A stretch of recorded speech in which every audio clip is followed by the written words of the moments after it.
नमस्कार मित्रों, आप सभी का स्वागत है एक बार फिर से हमारे चैनल ज्ञान 600007 पे। धार्मिक मान्यता अनुसार नरक वह स्थान है जहां पापियों की आत्मा दंड भोगने के लिए भेजी जाती है। दंड के बाद कर्मानुसार उनका दूसरी योनि में जन्म होता है।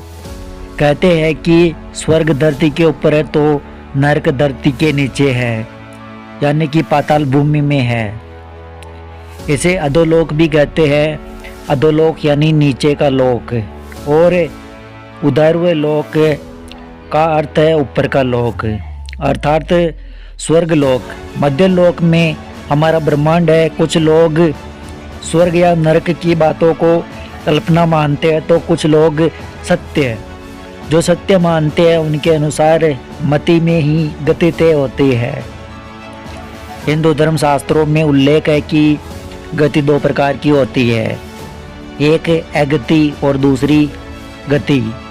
अगति के 4 प्रकार है: सिनोदर्क, भूमोदर्क, अगति और दुर्गति।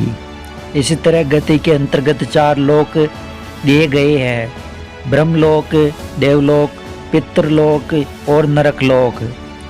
जीव अपने कर्मों के अनुसार इन लोकों में जाता है। पुराणों के अनुसार जब भी कोई मनुष्य मरता है तो उसकी आत्मा अपना शरीर त्याग कर यात्रा प्रारंभ करती है। तो इस दौरान उसे 3 प्रकार के मार्ग मिलते हैं। ऐसा कहते हैं कि उससे आत्मा को किस मार्ग पर चलाया जाएगा यह केवल उसके कर्मों पर निर्भर करता है। अर्ची मार्ग, धूम मार्ग और उत्पत्ति विनाश मार्ग। अर्ची मार्ग ब्रह्मलोक व देवलोक की यात्रा के लिए होता है। वही धूम मार्ग पितृलोक की यात्रा पर ले जाता है, और उत्पत्ति और विनाश मार्ग नरक की यात्रा के लिए होता है।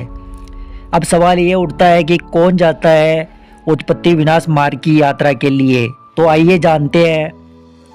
ज्ञानी से ज्ञानी, आस्तिक से आस्तिक, नास्तिक से नास्तिक और बुद्धिमान से बुद्धिमान व्यक्ति को नरक का सामना करना पड़ सकता है, क्योंकि ज्ञान विचार आदि से तय नहीं होता है कि आप अच्छे हैं या बुरे।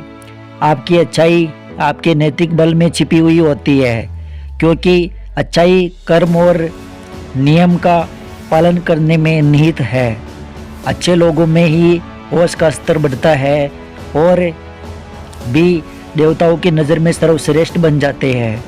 लाखों लोगों के सामने अच्छे होने से भी अच्छा स्वयं के सामने अच्छा बनना, अच्छा कार्य करना और अच्छा भाव और विचार करने से अच्छी गति मिलती है।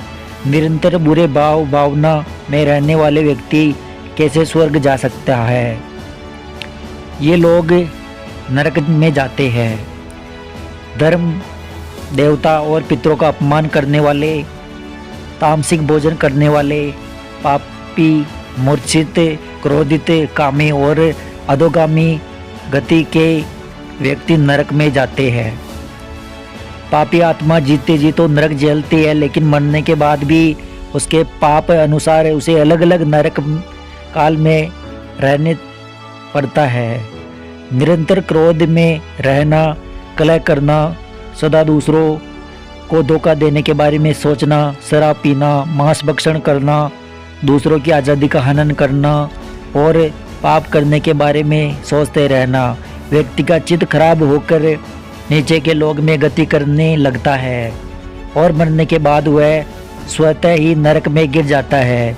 वहाँ उसका सामना यम से होता है। महाभारत में राजा परीक्षित सुखदेव जी ने पूछा कि नरक लोक कहाँ स्थित है, तो वे कहते हैं कि राजन, नरक त्रिलोक के भीतर ही है तथा दक्षिण की ओर पृथ्वी से नीचे जल के ऊपर स्थित है। उस लोक में सूर्य का पुत्र पितृराज भगवान यम है। वे अपने सेवकों के सहित वहाँ रहते हैं तथा भगवान की आज्ञा का उल्लंघन न करते हुए अपने दूतों द्वारा वहाँ लाए हुए मृत प्राणी को उनके दुष्कर्मों के आधार पर, उनके फलों के आधार पर सजा देते हैं।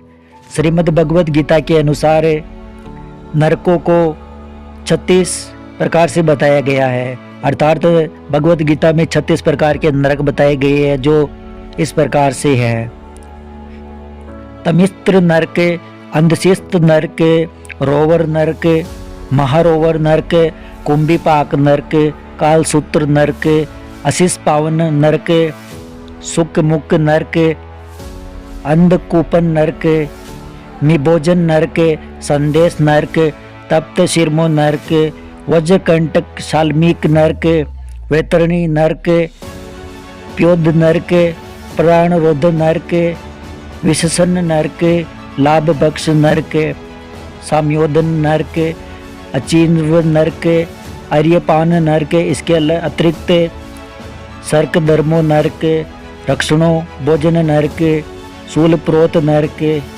दंड सूक नरक, अवन निरोधन नरक, पर्यवर्तन नरक और सूची मुख नरक।